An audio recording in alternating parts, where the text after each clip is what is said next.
So I'm in a crisis communication class at my college, and we were asked to come up with solutions for like the population control and whether, we want to feed more people or whatever. Well, one of my peers said that the solution should be that the U.S. should pay about $3 million a year for contraceptives, for the world's contraceptives.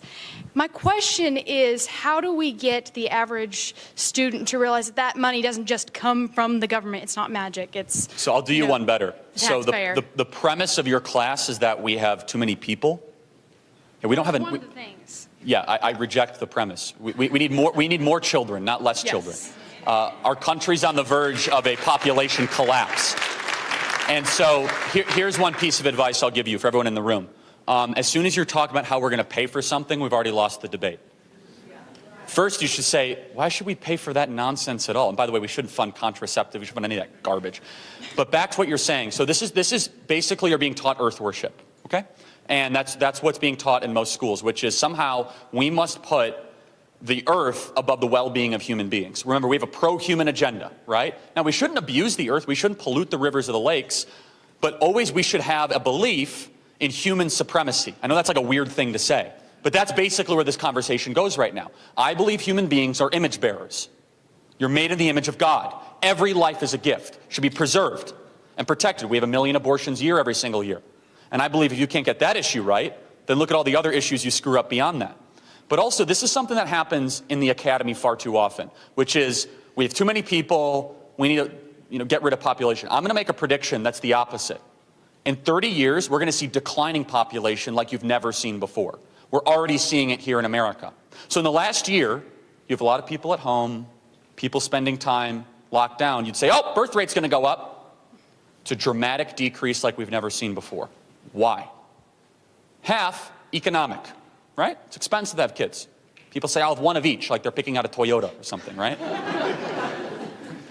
The other is that if you don't believe that children are necessary to be fruitful and multiply, to replicate your values and replicate yourself, why have children? So if you don't teach people that having children is necessary, and those of us that believe in the Bible, we have an answer for that. It's like the second chapter of the Bible, be fruitful and multiply. Might be the third. Anyway, the point is that it's right there. Then why have children? If you actually believe that climate change is an existential threat, which is complete gibberish, nonsense, and balderdash, and all of you guys should be unafraid to push back against all that garbage, because it's designed for one thing, power and control. And let me just tell you something that is a general rule.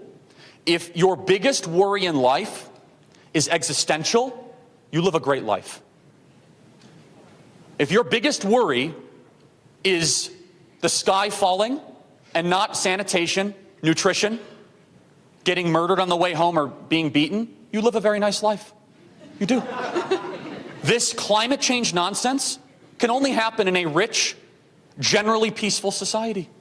This doesn't, you think that the people in the slums of India who have to worry, the 300 million that don't have access every single day to functioning toilets, you think that they're worried about the sky falling? Or maybe that they want a coal-fired power plant to be able to have a hospital or a school.